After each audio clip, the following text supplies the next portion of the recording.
All right, everybody, welcome back to the What's Next podcast again, where we sit down with entrepreneurs, real estate agents, and business professionals to talk about tech strategy and everything interesting, really.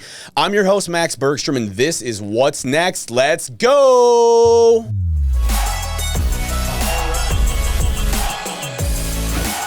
We sit down with real estate agents and talk about how the industry is changing, thriving with technology. We look at strategy. We love it. And welcome to What's Next podcast. All right, everybody, welcome to the What's Next podcast. Great day today. It's my pleasure to be here with Mr. Matt Davies. He's a top-rated real estate broker right here in San Diego. He specializes in identifying potential redevelopment sites and potentially gentrifying areas and getting his clients the highest ROI possible. Matt, thanks for coming on the show, brother. How are you today? I'm fantastic. Thanks for having me. Absolutely. What did you think about the setup when you came in? Are you comfortable? It exceeded my expectations. Good. This is fantastic. It's really cool. I love what you guys done here. Good to hear. How about the plants? The plants are good. Are they real? Tony, are they real? No, they're not real. No. I can't tell. That's good. That's good. No, they're great. Yeah, I love the greenery. Awesome. I'm not a fan of plants or pets. I just can't take care of it. I got enough responsibility. Yeah, so the pet thing, like, just out of curiosity, I'm the same way. But Sure. for me, like, people are like, oh, do you not like dogs? And it's like, no, I love dogs, but it wouldn't be fair for me to have one because I'm never home. And in order to have a pet, especially like a dog, like, you got to be home and spend time with them. So Totally. I don't know. I love dogs. We probably share that opinion. I just feel most of the time I see people interacting with their dogs, they're yelling at them. And to me, I almost think there's more of a psychological, they got to have control over something than it that's is an a interesting companionship thing. So I have enough companions. I've Yeah. married with 2 kids, and they're great companions. Yeah. I don't need a fluffy thing. I could pet them. Yeah, you can pet your kids, right? Yeah. Awesome. Yeah. All right, and we were talking about that a little bit before the show. So how long have you been married now? Gosh, 4 years, something like that. And 2 kids. 2 kids, yeah. Both boys. 2 boys. Roman and Reese. Reese. Yeah. I like that. Thank you. Yeah, that's good. If you had any more, would you stick with the R theme? Oh, man, that's hard. Sure, why not? It's kind of a thing on my wife's family. They have the R's. They have Rich and Rhett, and they just. It's a total thing. Well, I'll tell you why it happened small. My son's name is Roman Alexander Davies, which his initials are Rad. And I just couldn't pass up the opportunity to do that to him. Love it. Reese's are Reese Samuel Davies, so All right. RSD. That's Rancho San Diego, which is not one of my favorite zip codes. But You are a real estate agent. But I did. Wow. I did want to name him Logan Samuel Davies. I think Logan's a cool name. LSD, yeah. I couldn't do it because LSD. I didn't want to give him. I don't know. I didn't want to do it. Yeah. It's all good. But Rad, that's cool. Yeah. I like that. I'm Super into that. rad. I couldn't pass the opportunity. Sweet. Well, so you're born and raised here in San Diego. One of the few. All right. So tell me about that. What was growing up like? Growing up was great. I was born in Rancho Penasquitos. I went to school and moved to the Carmel Valley area. Went to high school at Torrey Pines. I went to college in Orange County. Yeah, Fullerton. I went to Cal State Fullerton. I don't say that often. Sorry. But no, it's just it just never comes up because I went to school for jazz trumpet. Not anything, which was awesome. Really? Yeah. I had a great experience doing it, but I remember being in high school and all my friends were talking about going to these far off places for school, and I'm like, I've taken plane rides and been other places, and this is the place to be. Why would you guys go set up camp somewhere else? Yeah. So, I'm for sure. San Diego born and raised, and so thankful to be here still. And it's just been organically, the city's been growing organically like I've been growing since I was a kid. Yeah. It's just, being in San Diego has never held me back. It's always been just an awesome place to call home. For sure. And I mean, I'm sure, like, you said that it's growing and you've always been here, but what are some of the differences that you've seen, like, in the neighborhoods and and things like that. I mean, has there been a lot of just development, a lot of gentrifying? I mean, I can't remember San Diego ever really having too bad of a neighborhood, really. Gentrifying is such a bad word that I just really try and steer away from. Not because it's just such a bad word in the NIMBY community, not in my backyard. Got it. So, yeah, to me, I've seen a lot of progression in San Diego.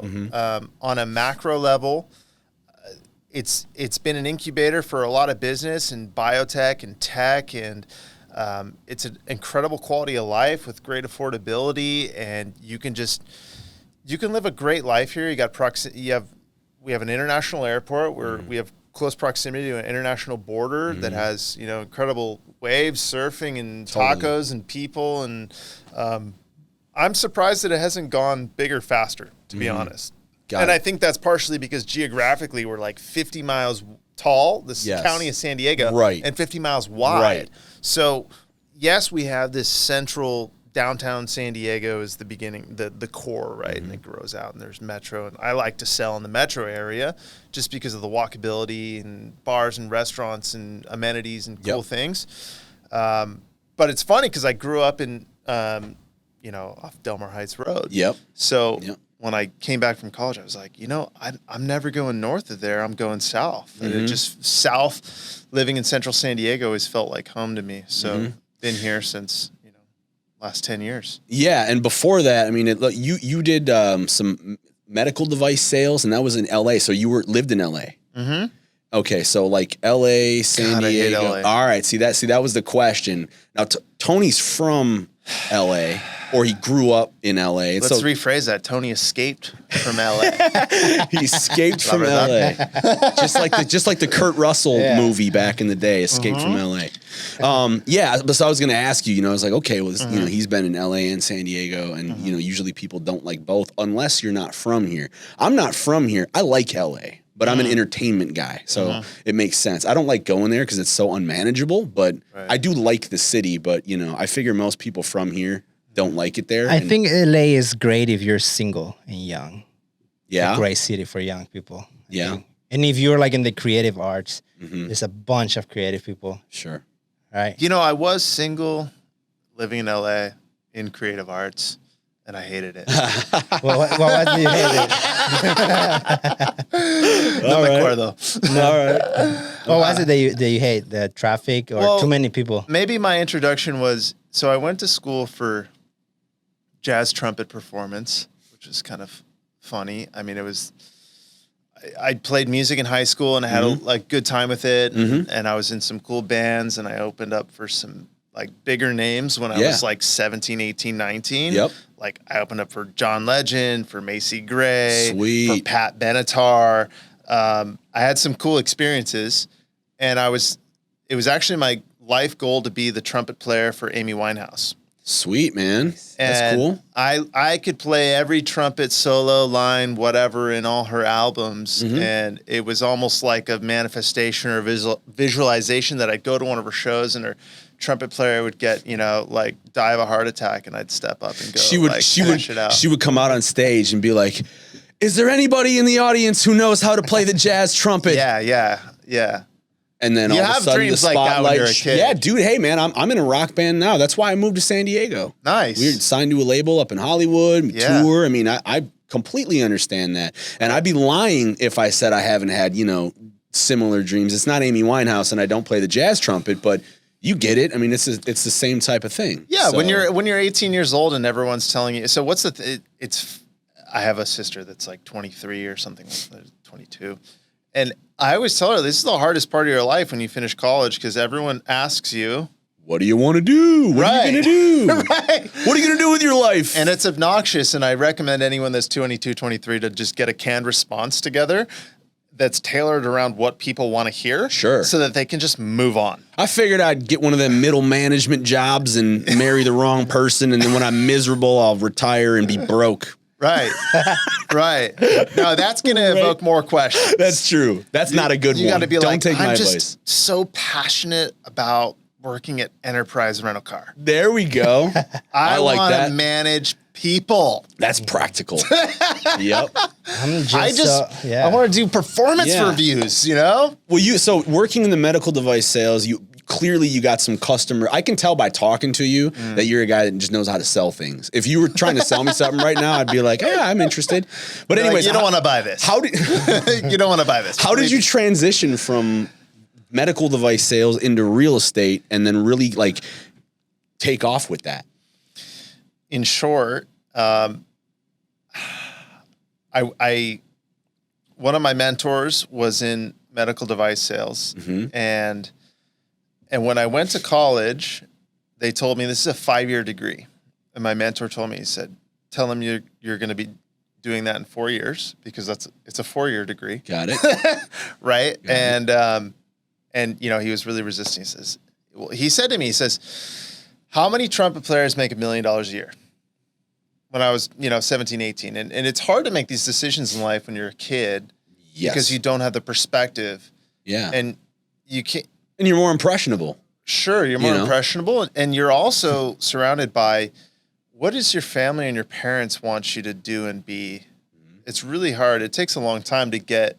And sometimes, and maybe me doing music and pursuing music was in an attempt to defy my parents, right? Because they never wanted me to, but I'm like, hey, this is working for me. I enjoy it. I like it. I love it. And you're supposed to do what you love, right? Sure. And you're supposed to do what you love and the money will follow, right? Sometimes.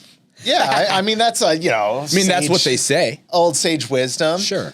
And there is some truth to it. There is some truth to it. Sure. So when I got into college, I treated it a lot more like a business. I had better grades in college than I had in high school, and I also knew deep down if I ever finished college, then doing jazz trumpet was not for me.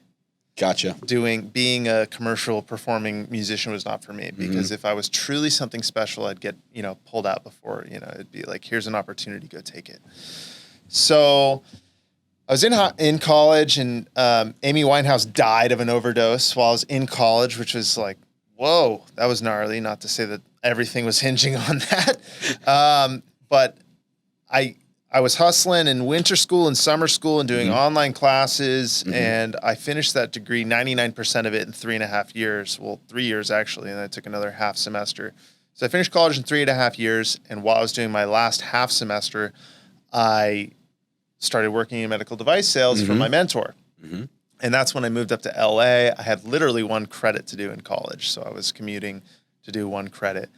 I was driving to and living down here. I was living in LA, commuting to Orange County to go to college. That's right. And I was going to 17. This is where I got my kind of hardcore sales background, where it was going to 17, 18 doctors' offices a day. I'm going to, Garbage Grove and just every little subsect, and I'd go on to MapQuest, and this is not that long ago, but we didn't have, I had to plot my route. Where am I going to go? I'm going to sell to pain management anesthesiologists, and we're going to talk about this one product that I sold. So you walked in business to business. Yeah, and you're just like, hey, I got to talk. Who makes the decisions here? And you went and pitched them and sold. Yeah, I want to set up, appointments, and I'd bring cannula, which is the medical term for needles, where they do this procedure, and I sit in on procedures. So I've been on a bunch of procedures and seen a bunch of these things, and I'm like a 20-year-old kid and, wearing a cheap suit and trying to make my way in the world. And I was just in traffic, just hating every minute of it, but there was something about it that I liked. Yeah. Well, I can imagine you must have a pretty good rejection, you can handle rejection well. Sure. I mean, I eat no for breakfast. Yeah. I eat no for breakfast. Is that a nugget? Can we put that as a nugget on your phone? Sure. I mean, I feel like that's coffee is for closers, right? Yeah. Glenn Gary, Glenn Ross. Yeah. I love it. So I liked something about it. I knew I liked something about it. I liked the chase. I liked the developing relationships and working through things and asking good questions, and selling is not telling, it's asking, right? So I just decided at some point, I hate living in LA, and I also hate selling to doctors. And my whole family is kind of doctors, and my wife's family is doctors. And I wasn't passionate about the thing that I was selling. But you knew there was something about sales that you were like, I like this. I can do this. 100%. Yeah. It was fun to present and listen and be competitive and, get it. And I remember one of the things that my mentor told me was like, get the sale or burn the house down, was kind of the mentality. You're going to go in there, you're going to give it your all until the minute you get rejection, and then you're going to, you know, burn the house down. You're either going to get it or not, right? So you go all in. Yep. So then I transitioned, you know, I hated that, and I quit, and I went back, and I was working in the restaurant I was working at in high school, and I grew a mustache, and I was playing in the band again, and I'm traveling around with this Latin band. Is that required to be a jazz trumpeter in a band? Do you have to have the mustache? I think if you can grow a mustache, you should have a mustache. I think mustaches are rad. Yeah. You know, I think we should bring those back. I miss my mustache. It's funny because when you grow a mustache, I'm sure I think you could grow a great mustache. See, this is the I got a little bit of the Johnny Depp goatee right here. I had a beard for a good minute. Yeah. And then I shaved because I screwed up trimming it, and then Tony made fun of me and said I look like I'm 12. And so now I got Tony. Yeah. He did kind of. Yeah. He looked good. Anyhow. Yeah. But yeah, no, I like the mustache too, but I'm separated now, but every time I would grow one, my wife would give me like such a hard time for it that I would always end up shaving. Well, that's the thing. You got to push the resistance. I know, like sales. See, I know you're way better at it than me. That's why I have an agent's license or a salesperson's license, but I never used it. All right. Right. No, you have to push through the resistance, and then you'll have it for 8-12 months. And then one day you shave it and they're like, dude, where's your mustache? That's the key to mustaches. All right. Well, and obviously the key to other things too, right? I mean, I like that. I mean, you're the captain of your own ship, right? If you want to grow a mustache, rock it. I'm going to call her right now. You should tell her. Hey, look at this. I'm going to take a picture of it and send it to her. Yeah. Nothing you can do about it.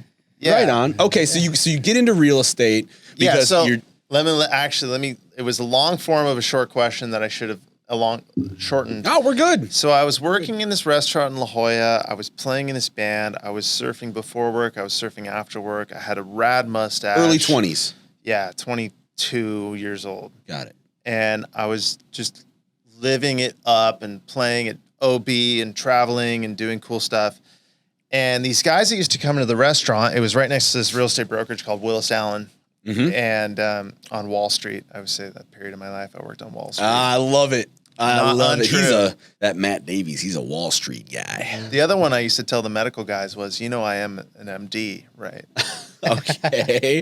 You Davies. are an MD. You got it before I said it. Most people are really taken aback. They're like, I thought you just worked. They dropped their like bullshit for a minute. Right. And then I'm like, I'm just fucking with you, man. Right.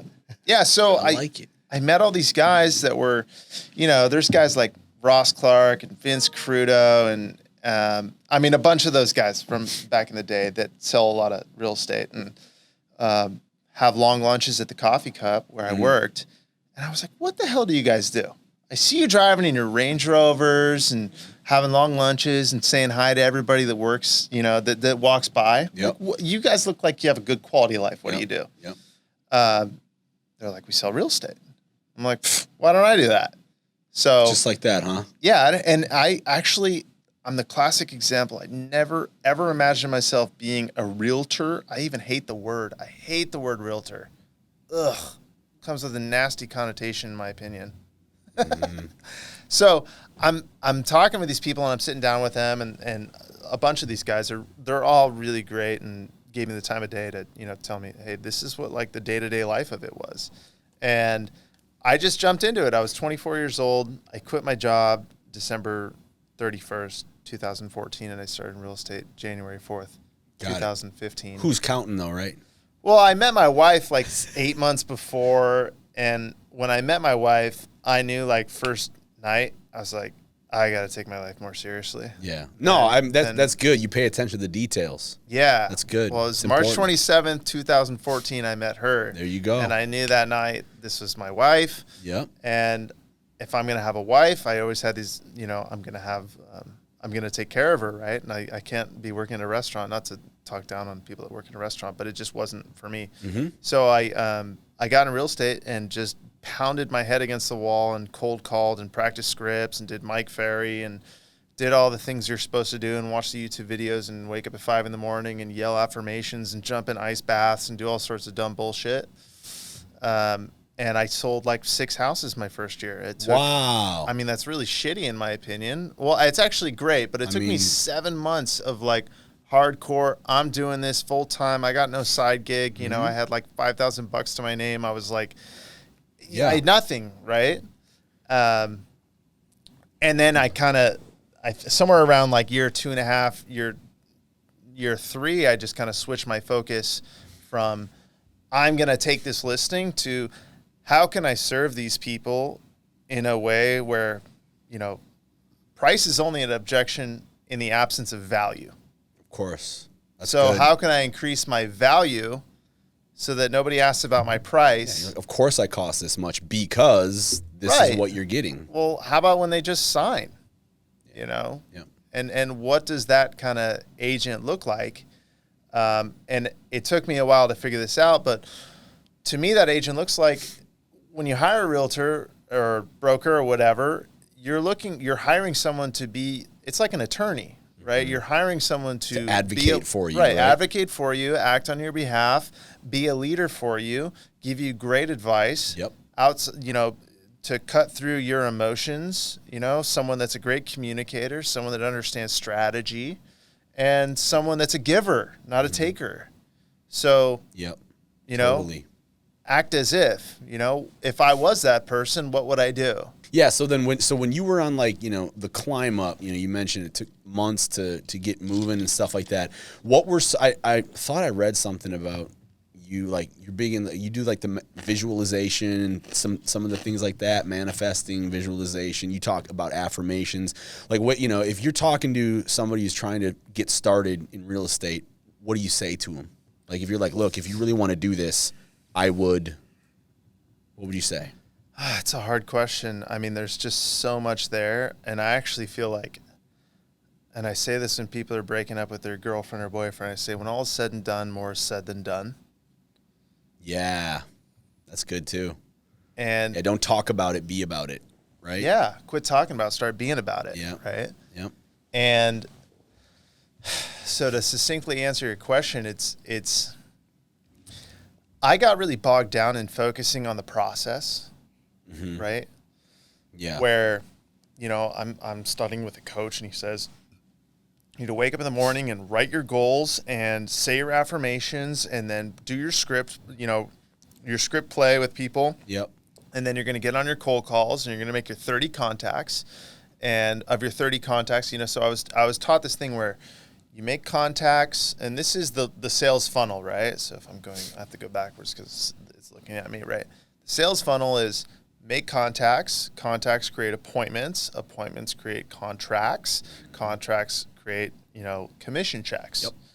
So I kind of shortened that from like make commission checks. Like, what am I doing? Why am I doing this? I'm doing this focus with the end in mind. Yep. You do that with the commissions too, right? Like I want to make this amount, and then you just disassemble that backwards, and you're like, if I'm going to make this, I need to make this many calls a day. I need to. No, have I this don't many- think about it like No, that. okay. I did for a while because, well, yeah, I just focus on the outcome, like what's coming out, and I really just focus on like what's going in the front end, what's coming out the back end. Yeah. If not enough's coming out the back end, I got to tweak what's going into the front end. And if I'm focusing on a near goal, like make contacts, to make appointments, to make, you know, to get listings, it's too complicated. I want to simplify it. Yeah. Right? Is this an opportunity? Right? Yes or no? Okay, no. I'm not going to, and to new salespeople, you're not going to ever say anything. You're never going to have the skill set to change someone's motivation. Motivation is something that you discover with your skill set, right? Yeah. So if you cold call 100 people a day, let's just use a fabricated number here. Let's say 10% of people are interested in selling their home. They're thinking about it. They're like, hey, I'm seeing the Z estimate. It looks kind of high. So of those 100 people, 10% of them, right? Of those 10%, of those 10 people, maybe 2 of them. So 2 people are going to be making a move in the next 2 to 3 months. Yep. So if you cold call 100 people, you're going to talk to 2 of them that are actually going to make a move, maybe. So when you call and you say a script and you say, hey, this is Matt Davies, I was just calling to see if you might be thinking of selling your house, and you say it the right way with the right inflection. You practice, neuro-linguistic you got programming, tonality. right? Tonality. Tonality's big, right? Yeah.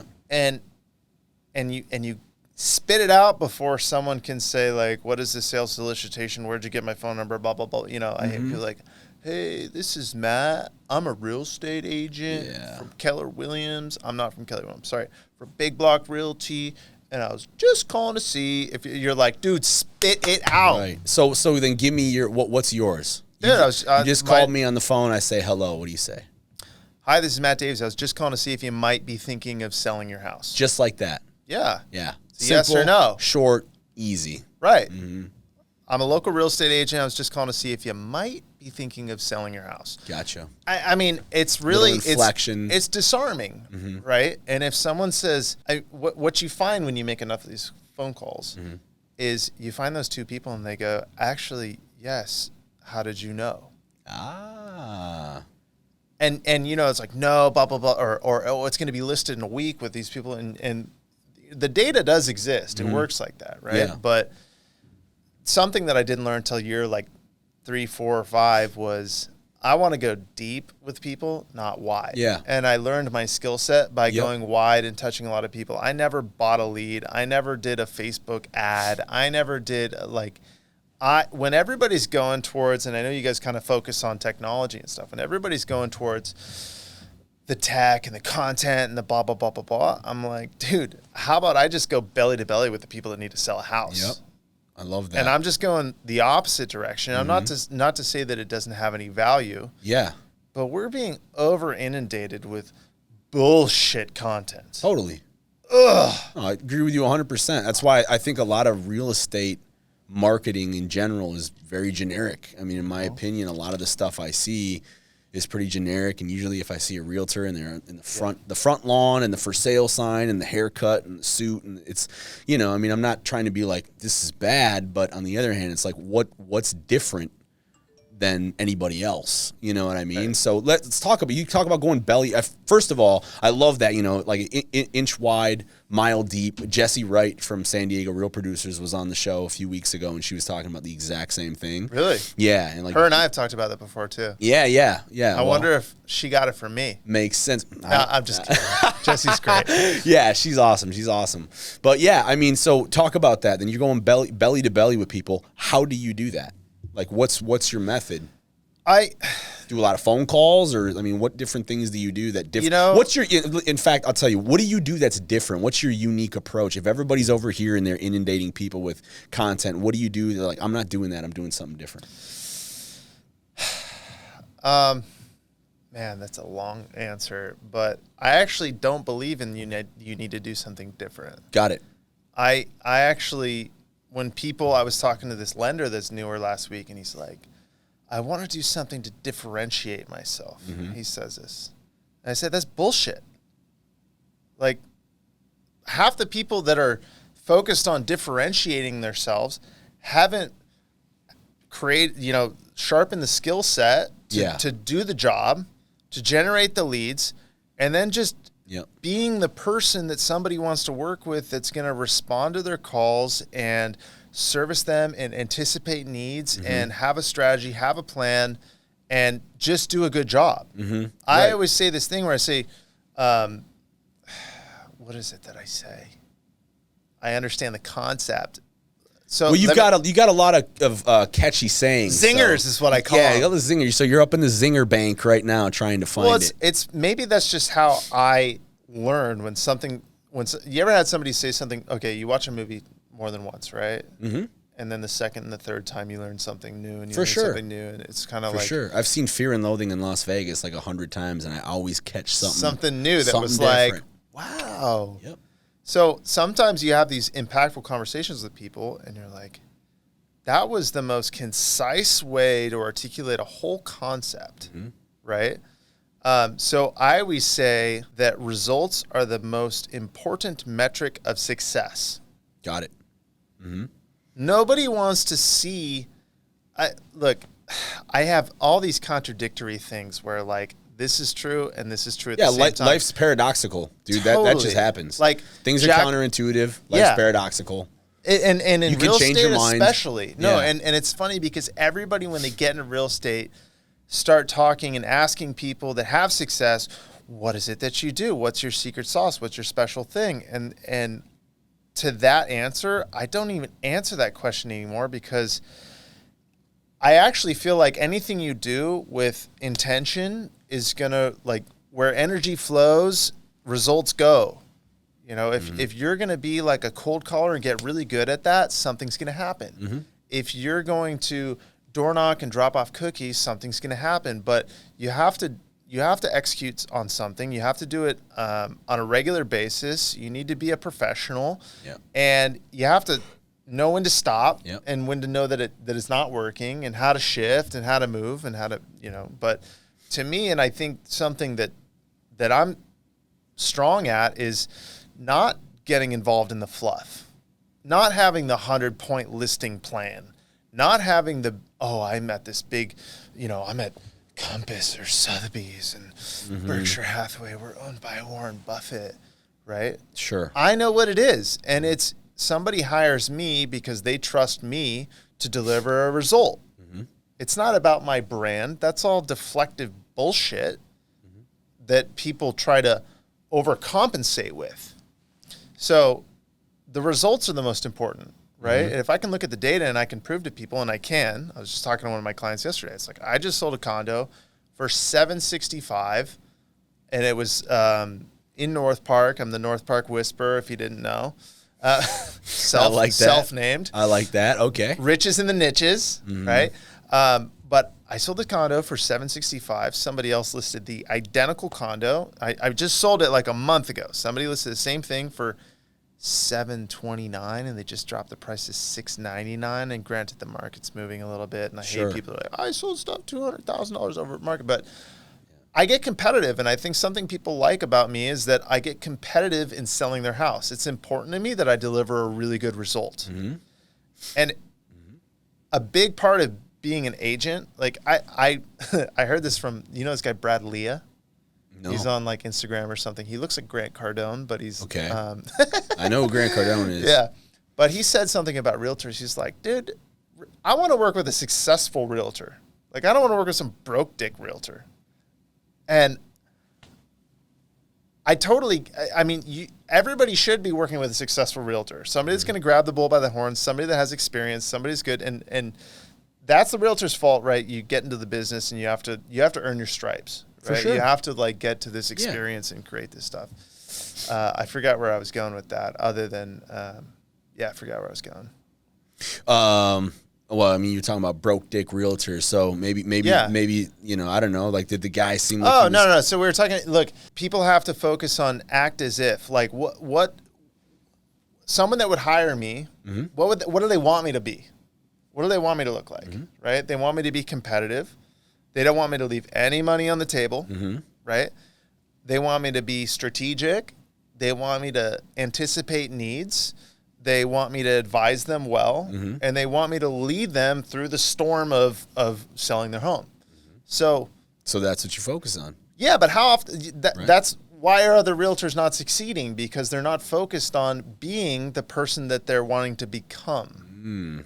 So that was a big shift for me. Sure. So then did you just you're like, okay, these are the 5 things that I know I need to be. And so you just woke up and you did it? Or did you do like visualizations and get a clear picture of what you looked like and how you felt and did it that way? Or like, what was that process like for you? Because I mean, you know, you started somewhere too, right? Yeah, just totally. like everybody else. And, you know, I mean, so how did you guess and check, you know? I mean, how long do you try something before you decide it's not working and you shift it? How long do you spend sharpening the saw every day? And what is your like coachability index? Sure. How much can you move back from yourself and not beat yourself up? Yeah. But be kind to yourself and say, maybe I sound like a little bitch when I call people. For sure. Maybe I sound like a scared little bitch. Maybe I need to work on that. Right? Yeah. And it's not just reading real estate books or watching real estate videos or getting I love when people get their website like, you know, they spend a year and a half making their website like perfect. And Yeah. now they're ready to compete with Zillow, you know? Love that. And I'm like, I always tell people, I'm like, your website should be a placeholder. It should have relevant information. Get your It should have listings on contact there. information. It should Yeah. have some videos. Yeah. So people can feel like they've been conversational with you. Mm-hmm. Like, to me, a big part of me coming on the show, and I appreciate the invite, Yeah. is I want people to be able to listen and hear me and watch me and feel like they know me enough to feel that they're comfortable working with me. Yeah. Right? 100%. This is something where, like, they can watch and talk and hear my ideas and my thoughts and feel like, you know what, like, I'm not as worried about talking to that guy because he's pretty mellow, but he's serious. You know? So Definitely. Okay, well, you mentioned having some videos on your website. I know you do some videos, some episodic content, and things like just tips that people should know. So, talk to me a little bit about that. How do you use those videos? Have you seen good turnout on those? And when did you start getting in front of cameras? And is that something that you do consistently? I think I'm going to have a kind of unconventional answer to this.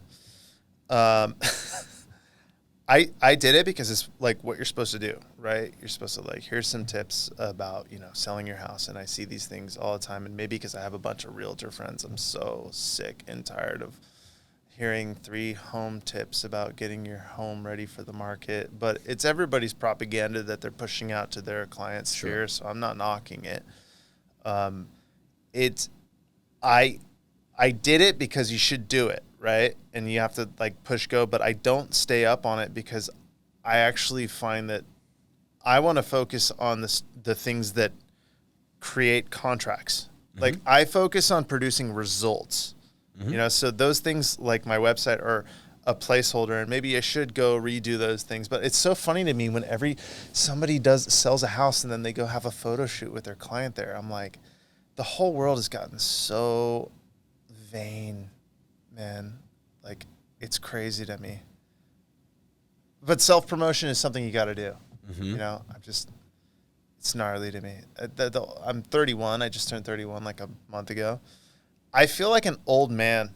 Like, everybody posts all these selfies all day. I'm like, God, you love yourself so much.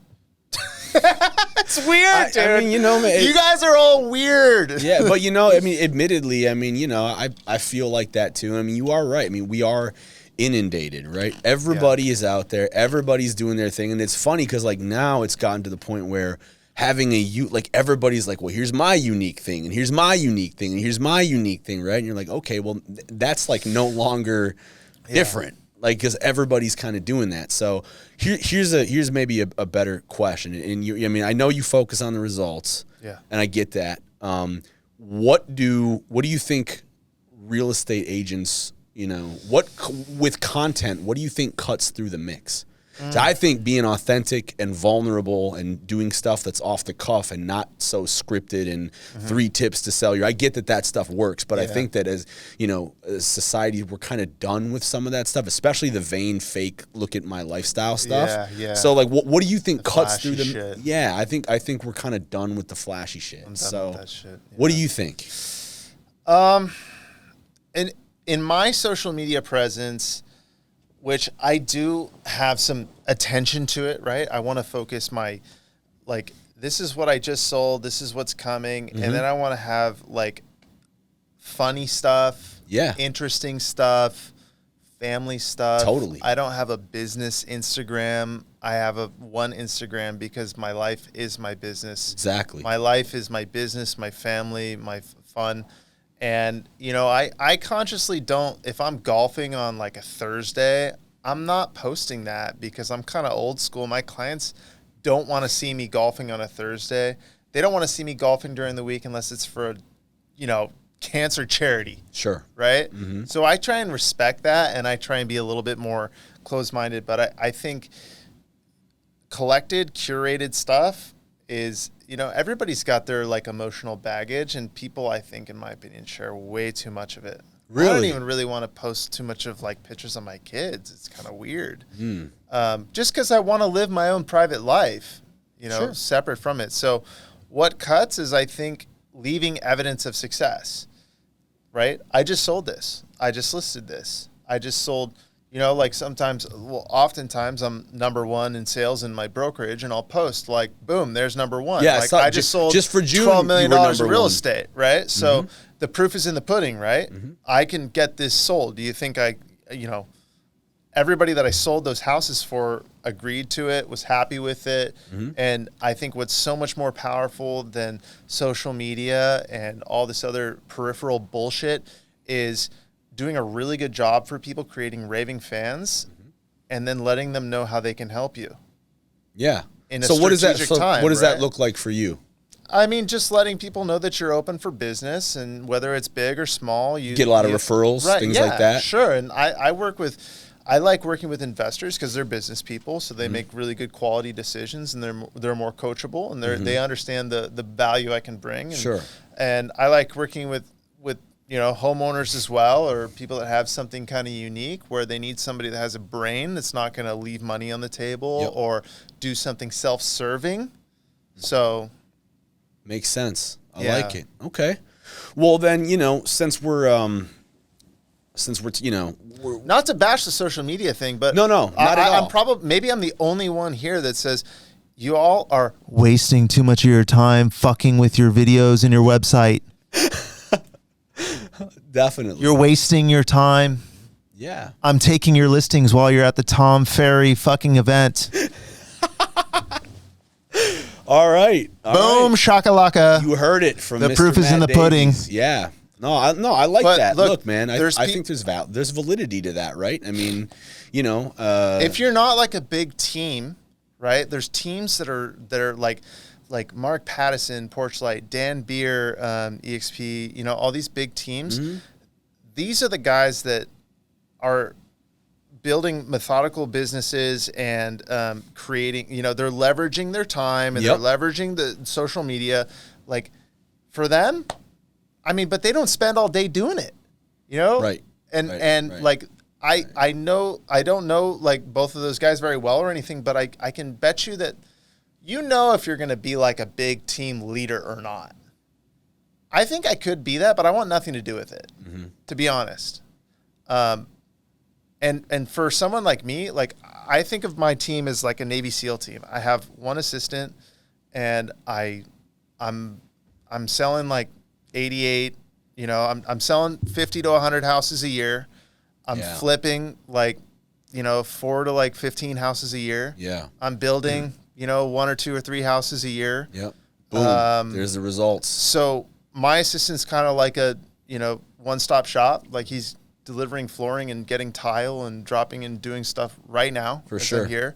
And he's also like a licensed agent. He'll open up doors and do stuff. But I like to be lean and mean. So you kind of have to decide, like, are you going to go big team route? Yep. And then you're going to focus on the marketing and the branding, this and that. Yeah, the the brand. image Because you're not going to compete with Zillow, just like you're not going to compete with Dan Beer. Right. Like, so I wouldn't step up to that plate unless I was going to go build a team that has the income, that has the marketing budget to compete with that. Yep. And everybody has an agent that they want to work with, right? And I think I could sell it either way. Do you want to work with, a big team that's going to pass you off to 19 different people throughout the process, and you're not really going to have one point of contact? It kind of diminishes the customer service element and the relationship element. Right. But if I was selling, as a bigger team, I'd say, do you want to work with like a one guy that's just going to, that's going to be answering his phone 24/7. Maybe he's burnt out and stuff like that. Or do you want to work with a business, a professional business? And, obviously I've made my choices on which direction I want to go. Sure.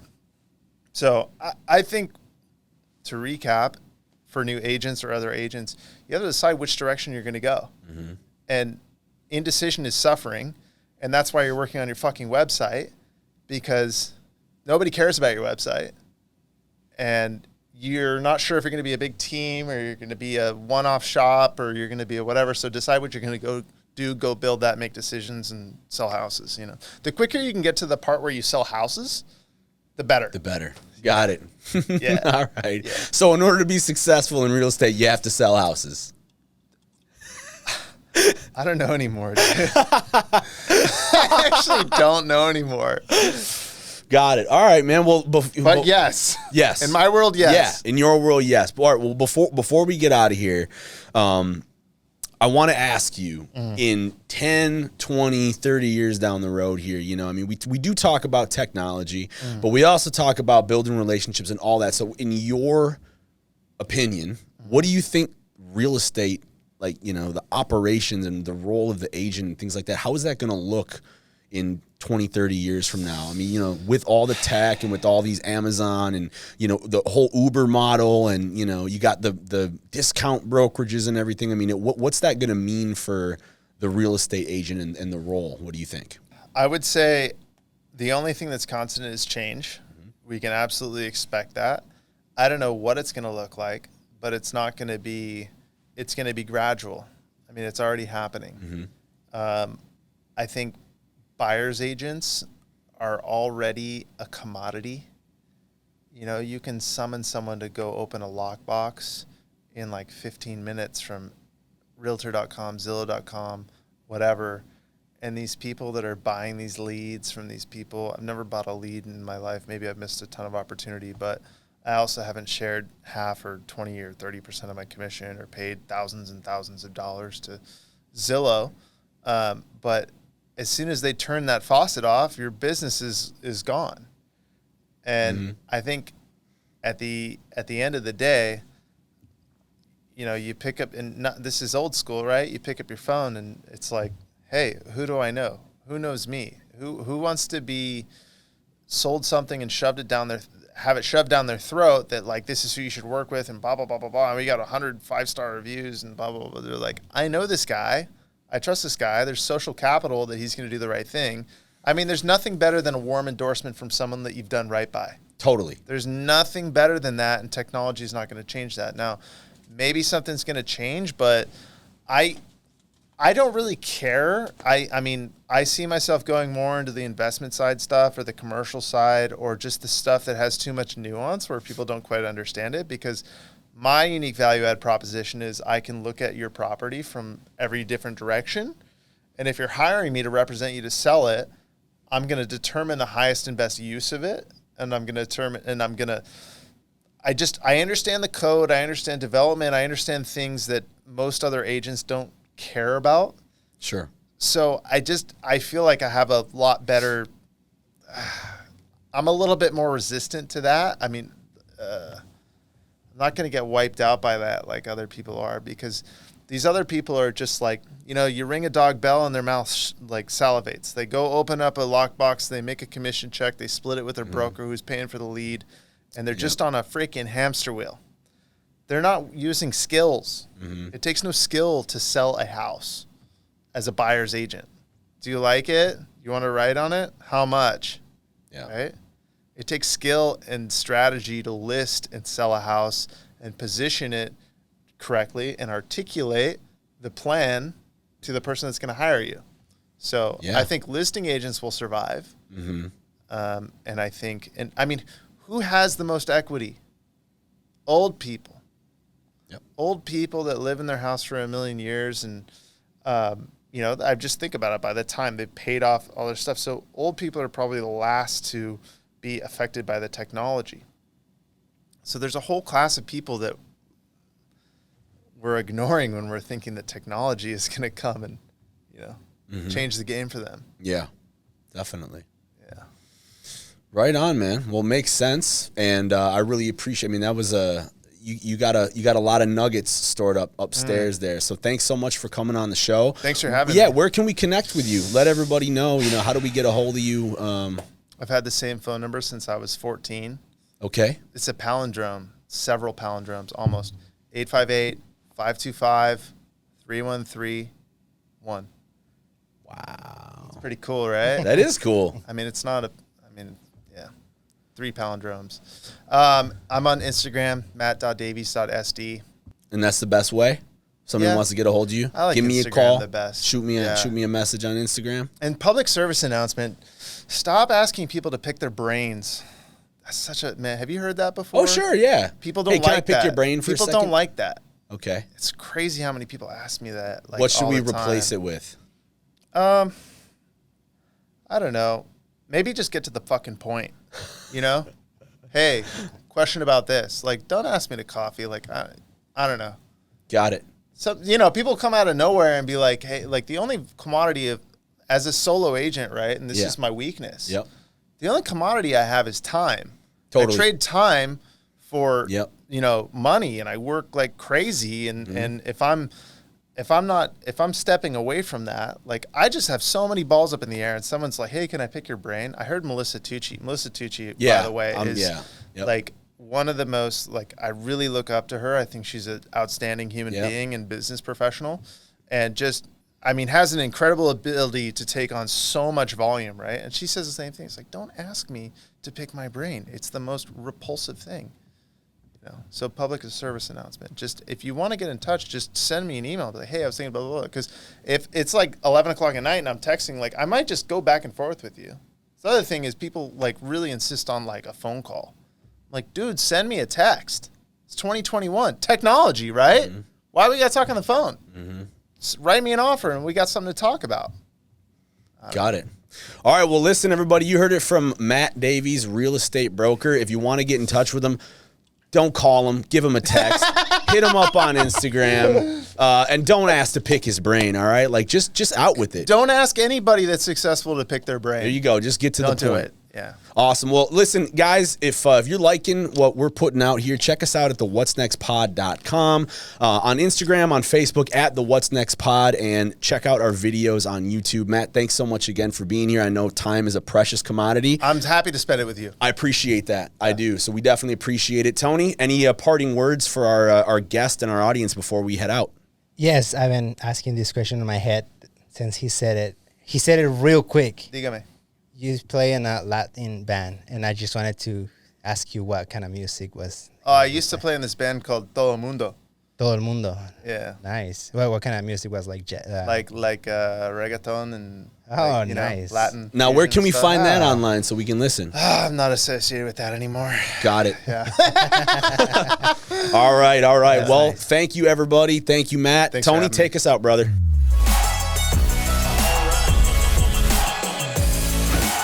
We sit down with real estate agents and talk about how the industry is changing, thriving with technology. We look at strategy. We love it. Welcome to What's Next podcast.